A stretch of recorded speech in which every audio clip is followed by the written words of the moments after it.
തൃശൂർ കോടന്നൂരിലെ ബാറിന്റെ പാർക്കിംഗിൽ വെച്ച് ഓട്ടോറിക്ഷ ദേഹത്ത് തട്ടിയ കാരണത്താൽ യാത്രക്കാരനെ ആക്രമിച്ച സംഭവത്തിൽ 2 പേർ കൂടി പിടിയിലായി.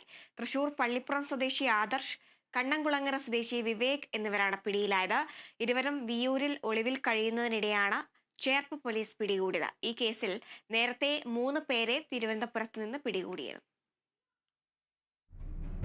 ഇക്കഴിഞ്ഞ ഫെബ്രുവരി 2-ാം തീയതി രാത്രി 10 മണിയോടെ കോടന്നൂരിലെ പൂരം ബാറിന്റെ പാർക്കിംഗിൽ വെച്ചായിരുന്നു കേസിനാസ്പദമായ സംഭവം. ചേർപ്പ് സ്വദേശി അഖിൽ കൃഷ്ണനെയാണ് പ്രതികൾ ക്രൂരമായി മർദ്ദിച്ചത്. ഇയാൾ സഞ്ചരിച്ച ഓട്ടോറിക്ഷ ദേഹത്ത് തട്ടിയതിലുള്ള വൈരാഗ്യത്തിൽ പ്രതികൾ സംഘം ചേർന്ന് അഖിലിനെ മർദ്ദിക്കുകയായിരുന്നു. ബൈക്കിന്റെ താക്കോൽ ഉപയോഗിച്ച് അഖിലിന്റെ വായിലും മൂക്കിലും മർദ്ദിച്ച ശേഷം കൈകൊണ്ട് മുഖത്തും തലയിലും ഇടിച്ചു.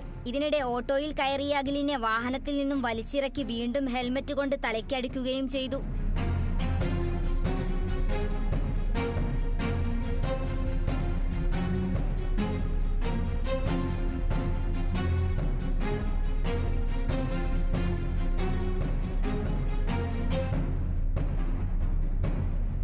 സംഭവത്തിനു ശേഷം ഒളിവിൽ പോയ പ്രതികളെ ശാസ്ത്രീയമായ അന്വേഷണങ്ങൾക്കും രഹസ്യവിവരത്തിന്റെയും അടിസ്ഥാനത്തിലാണ് പിടികൂടിയത്.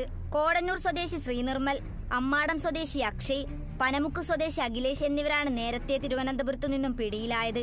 ഇതോടെ ഈ കേസിൽ പിടിയിലായവരുടെ എണ്ണം 5 ആയി. Kerala vision news, Thrissur.